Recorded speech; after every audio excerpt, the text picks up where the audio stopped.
গরুর হাটে গেলাম, গরু নাই, তাই সাইকেল ভেঙে ফেলাম। কি রাগ করলা? ডিপ্রেশন। হ্যালো গাইস, আসসালামু আলাইকুম। আশা করি তোমরা সবাই ভালো আছো। তো আমিও ভালো আছি। তো আজকে আমি প্রান্ত মাহিম কিন্তু আমরা এখন কিন্তু রওনা দিয়ে দিব হলো গরুর হাটে একটা গরু কেনার জন্য। তো কি গরু কিনি, তো তোমরা ভিডিওটা শেষ পর্যন্ত দেখলেই বুঝতে পারবা। একটা দেশি গরু কেনার জন্য কিন্তু হাটে যাব। কি রাগ করলা? রাগ করার কোনো দরকার নাই, আমি আছি তোমাদের সাথে। এখন কিন্তু নাইজেরিয়ানের চিপা দিয়ে কিন্তু আফ্রিকা নিয়ে ঢুকবো, আর আফ্রিকার চিপা দিয়ে কিন্তু বাগবাড়ি যাব। আর বাগবাড়ি যেতে যেতে তোমরা ফটাফট ভিডিওতে লাইক সাবস্ক্রাইব করে দাও, আর ভিডিওটা তোমরা সম্পূর্ণ দেখবা। আর এখানে আসার পর দেখি এখানে রাস্তা বন্ধ, তাই একটা নতুন চিপা বের করলাম। এখান দিয়ে কিন্তু যাব মানুষের বাসা দিয়ে। তারপর দেখলাম মানুষ যেতে দিচ্ছে না, তাই মাঠ দিয়ে আবার এসে কিন্তু আবার ওই রাস্তা দিয়ে কিন্তু একটা ছেলেকে উঠিয়ে কিন্তু আমরা কিন্তু সেই মেন রোডে নিয়ে যাই। তারপর ছেলেকে নামিয়ে দিয়ে ছেলের বাসায় পাঠিয়ে দিই। তো এখানে রাস্তা বন্ধ করার কারণ হলো এখান দিয়ে সব মানুষ আসা যাওয়া করে, তাই।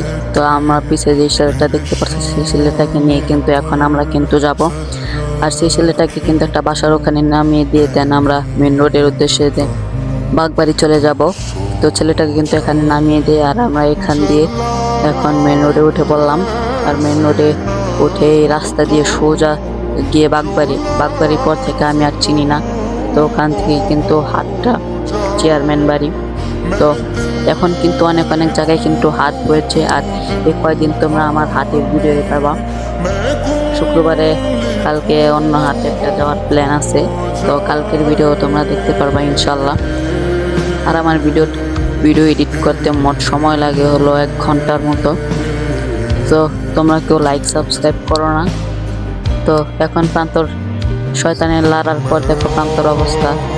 তো প্রান্তর মাঝ দিয়ে ভিডিওটা দেখতে থাকতে ওকে কিছু বললেন, কারণ ও মেন রাস্তা অনেক লিভিং করে। আমরা কিন্তু ডিবিএলের সামনে দিয়ে কিন্তু এখন কিন্তু যাব। আর অবশেষে কিন্তু আমরা বাগবাড়ির রোডে এসে পড়ি। আর এখান দিয়ে কিন্তু সোজা গিয়ে বামে গেলে কিন্তু হাটটা পেয়ে যাব। আর হাটে আমাদের বাসা থেকে মোট আধা ঘন্টা সময় ধরে অনেক কষ্টের পর কিন্তু আমরা কিন্তু সেই হাটে পৌঁছে যাই। এখনো পৌঁছায় নাই, মাত্র যাইতেছি। আর যাওয়ার পথে আমার সাথে এমন একটা ঘটনা ঘটে, মনে করেন আমার সাইকেলটাই নষ্ট হয়ে গেছে। সাইকেলের এটা খুলে গেছে, নাটটা নিচে পড়ে গেছে। নাটটা অনেক কষ্ট করে খুঁজলাম, এখন আমাদের মেকারের দোকান খুঁজতে হবে। যে নাটটা পেয়ে গেলাম, এখন আমরা একটি মেকারের দোকানে গিয়ে কিন্তু আমার সাইকেলটা ঠিক করে দেন আমরা আবার রওনা দিব। তো আমরা কিন্তু একটা মেকারের দোকানে এসে পড়ি। আর এখানে কিন্তু আমার সাইকেলটি ঠিক করবে না, কারণ দামি সাইকেল এখানে ঠিক করে না, তাই অন্য দোকানে আসি। তারপর বললো হ্যাঁ, কম দামি সাইকেল ঠিক করা হয়, তাই আমার সাইকেলটা দিয়ে দিলাম। আর এখন একটা মানুষের কাছ থেকে জিজ্ঞাসা করার পর কিন্তু আমরা এদিক দিয়ে যাব।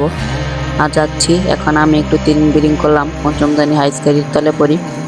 তো এখন একটু মাইন্ডলি ভাবে সাইকেল চালাইতেছি, কারণ বেশি তিরিং বিরিং করলে হবে না। পরীক্ষা শেষ, এখন ঘোরাফেরা করার লাগবে, তাই। তো এখন কিন্তু আমি কিন্তু চলে যাব মাইন্ড থেকে হাটে। কি রাগ করলা? মজা করলাম। আর অবশেষে কিন্তু আমরা সেই হাটের রাস্তায় কিন্তু এসে পড়ি। কি রাগ করলা? কি রাগ করলা? কি রাগ করলা? জিনিসটা কিন্তু প্রচুর পরিমাণে ভাইরাল হয়েছে, কবে যে আমার ভিডিও ভাইরাল হবে আমি সেই চিন্তায় আছি। তো বেশি স্বপ্ন দেখা যাবে না, কারণ বাবা স্বপ্ন কোনোদিন পূরণ হয় না। তো তোমরা যারা ভিডিওটা শেষ পর্যন্ত দেখেছো তোমাদেরকে থ্যাংক ইউ, আর যারা দেখে নাই তাদেরকে লাইক ইউ। কি রাগ করলা? অবশেষে কিন্তু আমি সেই হাটে এসে পড়ি। আর হাটে আসার পর দেখি অনেকগুলো গরু হচ্ছে। আমি মোটর সাইকেল বেশি দেখতেছি, তাই একটা গরু না কিনে বেশি বক বক না করে দেন আমরা বাসায় চলে যাব। আর আজকের ভিডিওটা এ পর্যন্তই, দেখা হবে অন্য কোনো ভিডিওতে। সবাই ভালো থাকবা, সুস্থ থাকবা। আল্লাহ হাফেজ। ভিডিওটার ভিতরে ফটাফট 2টা লাইক করে, একটা কমেন্ট করে, শেয়ার করে এখন ভিডিওটা বন্ধ করে বাসায় চলে যাও।